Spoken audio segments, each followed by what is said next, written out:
Welcome to this week's edition of Leading with Confidence. My name is Confidence Sileme and I'm your host. This program is proudly powered by the William Sileme Foundation, and the foundation's mission is enabling education in Africa. This week, I'd like us to talk on a topic I've titled Building Team Willingness. Willingness speaks to an individual's personal will, and each one of us has a will. There's a popular adage which says, where there is a will, there is a way, meaning that willpower empowers you to devise solutions to problems and obstacles. A person's will speaks of their desire, their determination, motivation, and their drive. Your will shows up in the kind of decisions you make. If you have the will to succeed, it will show up in what you do. You'll take the necessary action. You'll not only talk about it, you'll actually do it. Will also speaks of your desire, but one can have a desire to do something which you know is wrong. For example, you may be overtaken by greed and develop a desire to steal money from organizations. We have the ability to override that desire and decide to do that which is good, but this requires more than just self-effort. It requires that you be spiritually strong so that you are able to overcome your negative fleshly desires. Your spirit is stronger than your flesh and it operates at a higher dimension, but you need to train it through exercising spiritually in prayer, worship, and meditation. You need to connect with God, the source of your spirit. You need to let His will override your will. As that timeless prayer says, let your will be done on earth as it is in heaven. Willingness speaks to fertility. Back in my home province of Limpopo, we have very fertile soil. We have vast plantations where mangoes, bananas, oranges, cabbages, carrots, any other fruit or vegetable you can imagine are cultivated.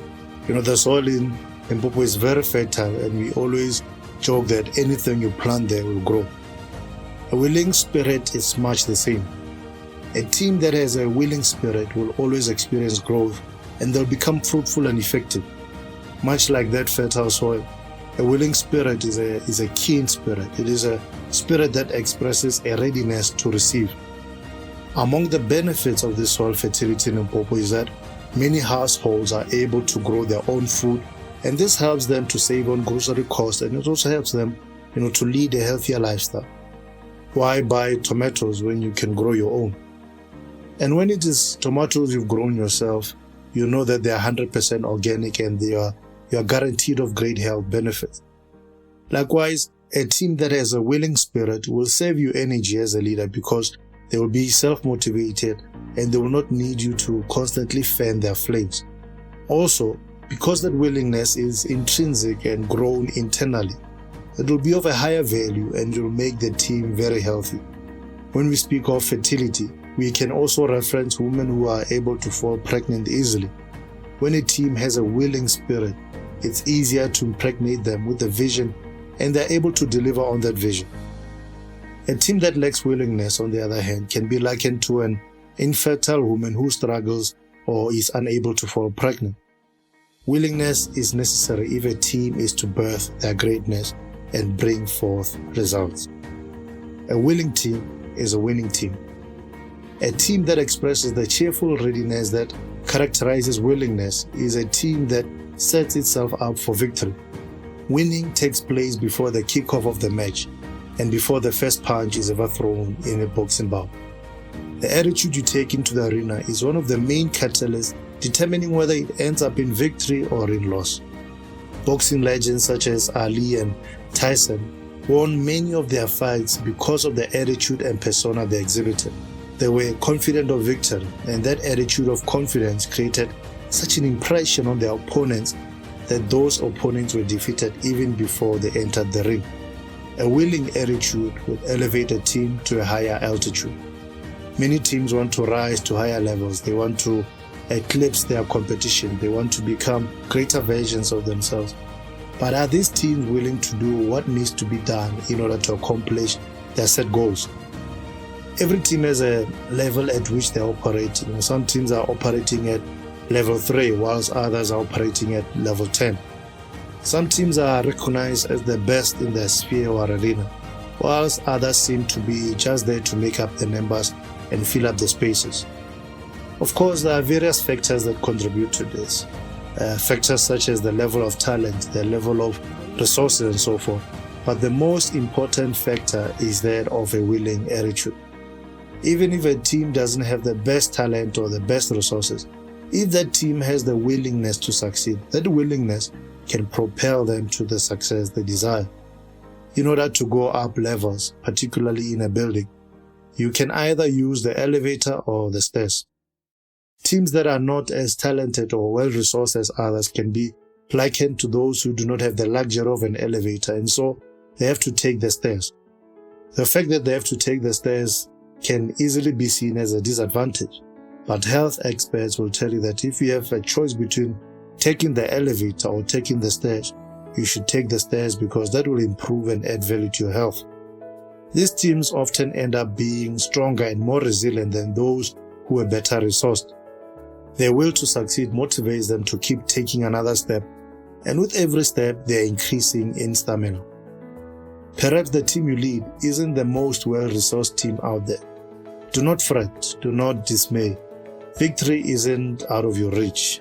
I'm reminded of the English soccer team Leicester City, who won the English Premier League in the 2015-2016 season. This team didn't have the talent that bigger and more prominent teams such as Man United, Manchester City, Liverpool, Arsenal and Chelsea had. It didn't have the financial backing or fan base of any of those teams, but somehow they were able to rise to the very top and achieve what seemed impossible. They had the willingness and determination to win, and so they won. Indeed, willingness opens up the doors that lead to success, and it positions the team to accomplish great exploits. Many believe the doors to success to be locked when, in fact, they are just closed. They look at their circumstances, their backgrounds, their adversaries, and they believe that these factors have locked the doors of success. Willingness inspires you to boldly approach the doors of success and open them. You have to be willing to approach the door, turn the knob, and enter into the next dimension. On the other hand, the unwillingness to take the appropriate action leads to stagnation and frustration. What must leaders and teams be willing to do? Number 1, willing to change. The willingness to change is foundational to progress. If a person isn't willing to change their negative behavior or attitude, then they will be limited in their progress. If, for example, a short-tempered person isn't willing to work on their short temper in order to change it, then they will continue in their destructive behavior. A team that is willing to change is a team that invites growth and development, and organizations that consist of teams that are adept at changing will find themselves ahead of their competitors. It was Benjamin Franklin who said, "When you are finished changing, you are finished." Close quote. Teams should not change and develop merely because it's necessary. Change should form part of a team's culture. It should become a normal occurrence that is instigated and initiated. Many times, people and organizations wait until they are forced to change before they actually change, and oftentimes this means there is pressure and added discomfort. It's always better to buy your winter clothes before the winter comes. Otherwise, you'll be shivering your way to the clothing store with your summer shirt and your shorts. One of the synonyms for the word willingness is preparedness. A willing team is one that is prepared for change and also prepared to change. It's not always possible to anticipate what changes will occur in a particular sector or what changes will need to be made to acclimatize, but you can ready your heart by adopting a willing spirit. Many people tend to resist change, but just because someone is resisting change, it doesn't mean that change will not come. For example, organizations who've resisted the digital revolution have felt the brunt of that resistance. Organizations in every sector you can think of, from music to transport to housing and so forth, have had to change their business models because the changes that the digital age has brought about have forced them to actually change. The organizations that were willing to change adapted quickly and they survived and thrived, but those who were not willing to change were soon left behind until they were barely visible. Again, it begins with the leader. Some leaders want to be effective, but They aren't willing to change the behavior and attitude that prevents them from being effective. You hear them say things like, "This is how I am, that's how we do things around here, and that's how we'll always do them.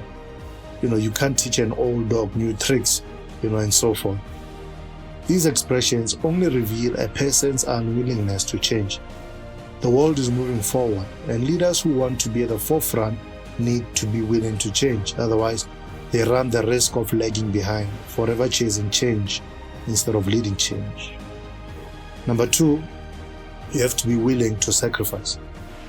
A sacrificial heart is one of the hallmarks of great leaders. Without this important element in their leadership toolkit, leaders will not reach their full potential. Why do I say that? I say that because leadership without sacrifice is leadership without real power. It is a stale, stagnant leadership. It lacks power because leaders who are not sacrificial are leaders whose hearts do not care much about those they lead, hence their unwillingness to sacrifice. And a leader who does not care much about those they lead will not have much power with those they lead. People will follow that leader merely because they have to, not because they want to. Such leadership will be stale because leaders who show no willingness to sacrifice are not inspirational. Teams led by such leaders are rigid, regimented, and stagnant because their leaders are not sacrificial. And when leaders are not sacrificial, their teams won't be sacrificial either. If your leader isn't willing to put in the extra hours when necessary, that leader's team will most likely follow the standards set by them. The reason people love leaders like Nelson Mandela, Martin Luther King Jr., and Mother Teresa so much is that they displayed a willingness to sacrifice that was bold and inspirational. They put those they led before themselves, and by so doing, set a standard that was worthy of being followed. Not only did they inspire those they led, they also challenged them to reach higher and aim for greater ideals. The sacrifices you have to make as a leader may not be as grand as the aforementioned leaders, but you do have to make sacrifices. Are you willing to wake up earlier to make sure that you have a head start in the day? This means sacrificing an hour or 2 of sleep. Are you willing to put more money into developing your people? That means sacrificing some of the organization's profits. Are you willing to interact and engage more with your people? That may mean sacrificing some of your personal space and time. Whatever the sacrifices you may have to make in order to become a more effective leader, know that with every sacrifice made, there is a price. If you decide you want to sacrifice a portion of the profit so you can invest more resources into training your people will become more efficient and they will bring even greater profit into the organization. If you decide you want to sacrifice an hour or 2 of sleep, and instead of waking up at 7 a.m., you wake up at 5 a.m., you will invariably have more hours in your day, and you'll have more time to accomplish that which you want to accomplish. If you decide you want to sacrifice the comfort of being locked away in your corner office, and instead you spend more time with your team, you will build a stronger bond with them, and in the process, build a stronger team. Number 3, willing to learn. The willingness to learn is fundamental to not only teams and leaders, it's fundamental to all people in all spheres of life. The willingness to learn is ingrained in our DNA as human beings. The toddler learns how to walk, how to talk, how to run, and so forth. We grow through what we learn. Although learning is innate to human beings, will plays a major role in deciding whether a person learns and how much they learn. A person may have the ability to learn, but if they do not have the will to learn, then that ability does not serve them. A leader may have the ability to become a better leader. A team may have the ability to become a better team, but if there is no willingness to learn, there can be no growth. The leader will not become better and the team won't either. Many times you think that if you are not learning, you are standing still, but in actual fact, if you are not learning, you are moving backwards. A car that is left stagnant in the open for a long time without any maintenance eventually begins going through wear and tear. Because it's standing still and vulnerable to the elements, it begins to decay and regress. If you are not learning, you are decaying. Just as the car left out in the open is vulnerable to the elements of rain and sun, a mind that is stagnant and not growing in knowledge can over time become rusty. Keep learning and you will keep yourself sharp and mentally agile. Time has the ability to make what you may have learned irrelevant in relation to current needs and demands. The leader that is willing to learn and takes action that leads to learning is a leader that will remain fresh and relevant. Such a leader will find it easier to equip and develop their team because they are continually acquiring knowledge which they can transfer to those they lead. Learning happens on many different levels. We can learn through the absorption of content in the form of books, audio-visual content, and so forth. We can learn from one another through conversations. We can learn from past experiences which teach us to make better decisions in the future. Yes, there is a plethora of ways to learn and grow our knowledge capacity, but all are null and void if the willingness isn't there. If there is a treasure hidden in your backyard, but you're unwilling to dig it up, what good is it to you? To build willingness, build rapport. How do you as a leader build a culture of willingness in your team? How do you cultivate an attitude amongst your team members that says, yes, I'm willing to change, I'm willing to sacrifice, and I'm willing to learn? How do you build a culture where those you lead are willing to go the extra mile? As stated previously, it begins with you. Don't ask those you lead to do something which you are not willing to do. You also have to build rapport with those you lead. Leadership is largely about relationship. The effectiveness of your leadership is highly dependent on the kind of leadership you have with those that you lead. Leaders who have built rapport are able to get more out of their teams. But what exactly is rapport and how does one go about building it? Rapport is defined by the online Oxford Dictionary as a close and harmonious relationship in which people or groups concerned understand each other's feelings or ideas and communicate well. Close quote. When a leader understands their team, is sensitive towards their feelings and they communicate well, they are able to build rapport with their team. A teacher who has built rapport with their students is able to draw more out of them than the one who hasn't. Sometimes the results come about because of relationship. In the case of the teacher, he or she may have such a good relationship with the students that those students study not only to get good marks and make themselves proud, they put in the necessary effort so that they can make their teacher proud of them as well. When you have rapport, you have greater influence. Some leaders are able to build rapport quite naturally and effortlessly. Leaders who find it easy to build rapport usually have the essential attribute of empathy. If you are someone who isn't naturally graced with empathy, worry not, because you can develop empathy and ingrain it into your personality and character. Empathy, an essential element in rapport building. Some leaders like to lead only with their heads. They know all kinds of facts, strategies, and formulas, and they believe this is enough to make them effective in their leadership. But head knowledge is only one facet of effective leadership. There are many people who know many things, but their technical know-how alone hasn't been able to catapult them to, into the Hall of Fame of leadership. The reason is that many of them lack hard knowledge. To put it simply, empathy is the ability to place yourself in somebody else's shoes and see things from their perspective. A leader who feels no empathy for those they lead is a dangerous leader. Such a leader will not put those they lead first. They will mistreat and abuse those they lead, and they will end up doing a lot of harm. They will make self-serving decisions that create voids and gaps between themselves and those that they lead. Great leaders understand that it's not enough to see or hear about the struggles of those you lead. They know that it's also important to feel the struggles of those they lead. This means knowing what those you lead are going through and then caring enough to offer support. This may be emotional support, financial support, time, or other forms of support. The kind of support offered should be appropriately suited to the kind of support needed. This is not an easy task and can demand extra effort from a leader, but to become a great leader, you must care greatly. Your heart must be in it. Your heart must be with the people and for the people. Every great leader in history cared greatly for people, and they made it their mission to help make people's lives better. This is what made their leadership significant. The number one rule for empathetic leadership stems from the book of Romans 12:15, and it says, "Rejoice with those who rejoice and cry with those who cry." Close quote.